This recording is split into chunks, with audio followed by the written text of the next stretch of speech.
दादांसाठी बारामती म्हणजे आईसारखी होती.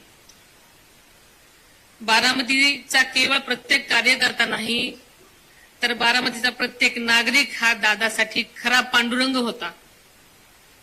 बारामतीकरांची सेवा म्हणजेच पांडुरंगाची सेवा, हाच दादांचा विश्वास आणि आधार होता.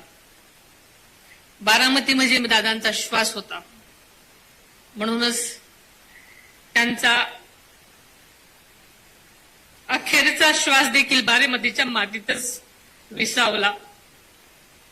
बारामतीतल्या प्रत्येक झाडात, फुलात, पानात, रस्त्यात, शाळेत, नदीच्या इमारतीत दादांचा स्पर्श आहे.